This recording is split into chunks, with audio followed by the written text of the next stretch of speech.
si d'ici quelques mois, les destins veuillent, et les électeurs, que je gouverne mon pays, qu'est-ce que je pourrais faire? Eh bien, la première difficulté que j'aurai à affronter, c'est l'Allemagne, gouvernée par Madame Merkel, et qui a imposé à toute l'Europe, avec la complicité de tous les gouvernements conservateurs d'une part, et d'autre part, avec la participation active de tous les sociaux-démocrates d'Europe, à des gouvernements de coalition qui ont appliqué la politique souhaitée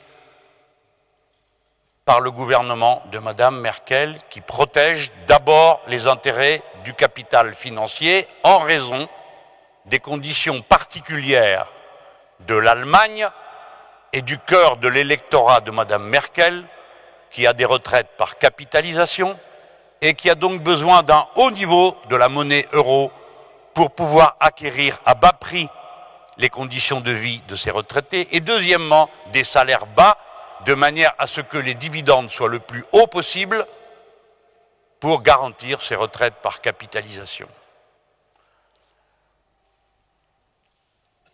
La grande difficulté que nous avons connue est résultée de la mise en place de cette politique, premièrement, et deuxièmement, de l'incroyable lâcheté des dirigeants français qui ont renié la parole de leur propre peuple, qui avait dit non au projet de traité constitutionnel, et qui ensuite ont été dire à Madame Merkel « Nous sommes d'accord pour signer ». Lâcheté quand les Français ont voté pour un candidat qui leur disait « Nous allons renégocier le traité », qui était en cours de rédaction, et qu'à peine élus, ils l'ont signé.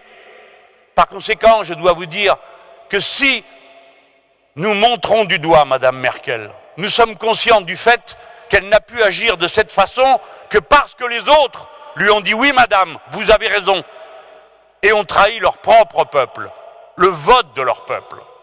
Vous voyez la difficulté. Et maintenant, du fait de ces capitulations successives, le rapport de force a changé. Le gouvernement de Madame Merkel et de M. Schäuble se sent assez fort pour traiter d'une manière absolument intolérable la Grèce, Chypre, le Portugal, l'Espagne, l'Italie. Nous entendons parler du Club Med à propos de nos patries. Mais nous vous signalons que le Club Med, c'est la deuxième, la troisième, la quatrième économie du continent. C'est une situation très dangereuse que celle que nous vivons. C'est pourquoi je vous en parle avec cette force et cette gravité. En même temps, les pulsions à la guerre sont revenues. Des irresponsables à l'est de l'Europe veulent à tout prix d'un choc avec la Russie. L'OTAN est déjà arrivée et a installé ses bases et ses fusées. Eh bien, c'est à nous de dire que les Russes ne sont pas des adversaires, ce sont des partenaires. Et nous ne voulons pas de la guerre avec eux. Nous n'en voulons pas. Je dois éviter de traiter trop de sujets, mais je veux montrer ce qu'ils ont en commun. C'est cette même politique qui pousse les peuples à s'affronter les uns avec les autres. La mécanique de l'Europe actuelle est une mécanique de confrontation dans les nations et entre les nations. L'Union européenne, des traités européens, du traité de Lisbonne et du dernier traité ne peut pas produire autre chose que de la misère et de la guerre. C'est pourquoi nous devons avoir comme mot d'ordre central qui nous unisse la sortie des traités européens. Pas la sortie de l'Europe, la sortie des traités européens. Et c'est pourquoi je développe pour ma part l'idée que nous, Français, nous devons avoir un plan A. Nous venons et nous disons à nos partenaires, il faut sortir des traités. En tout cas, nous n'obéirons plus aux traités qui prévoient les travailleurs détachés, c'est-à-dire la délocalisation dans chaque usine de la main-d'œuvre. Nous n'appliquerons plus les traités qui nous interdisent de développer nos services publics. Nous n'appliquerons pas les traités qui nous obligent à une austérité absurde Parce que ce qui est bon pour l'Allemagne, pays vieillissant, n'est pas bon pour la France, pays qui est le plus jeune de toute l'Europe, qui a besoin de routes, d'écoles, d'hôpitaux, de ponts, de travail pour tout le monde. Et nous ne pouvons pas, pour faire plaisir à une idéologie, sacrifier notre peuple, notre existence comme nation. C'est la raison pour laquelle, si le plan A n'est pas écouté, si nos offres de discussion sont repoussées, alors nous pratiquerons un plan B. En résumé, ou bien on change l'Europe, ou bien nous la quitterons. Pourquoi la quitterons-nous? Parce qu'il n'y a aucune valeur supérieure en démocratie à la souveraineté du peuple. Aucune. Aucune.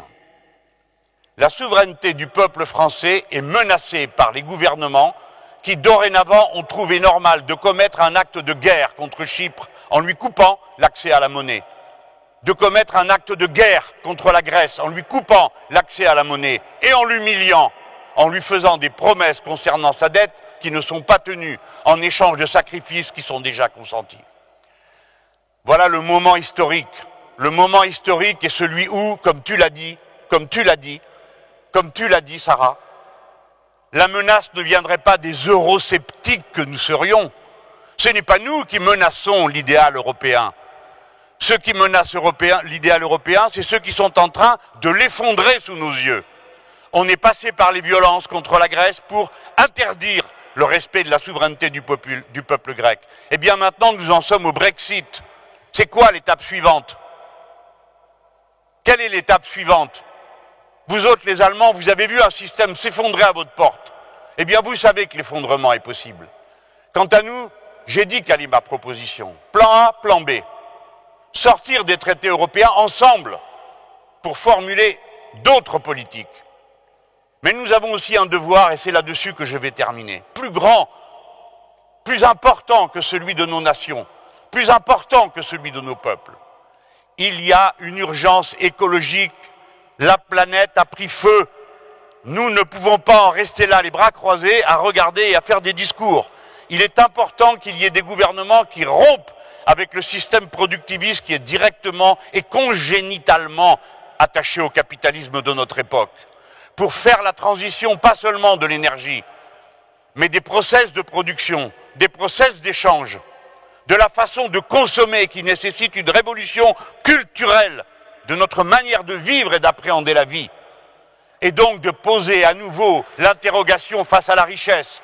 Quel est le sens, s'il vous plaît, quand on a 1 milliard, d'en vouloir un deuxième, quand on a 1 million, d'en vouloir un deuxième? En quoi consiste la véritable richesse des êtres humains, sinon le soin à apporter aux autres, à l'amour que l'on peut partager, à la tendresse qu'il faut donner dans la société, qui sont les tâches prioritaires d'un programme de gauche. Autrement dit, notre tour est venu de porter l'intérêt général humain. Quel parti sommes-nous? Le parti de l'intérêt général humain. Voilà ce que je voulais vous dire. Je ne sais pas combien d'autres fois j'aurai l'occasion de venir vous parler de ces thèmes.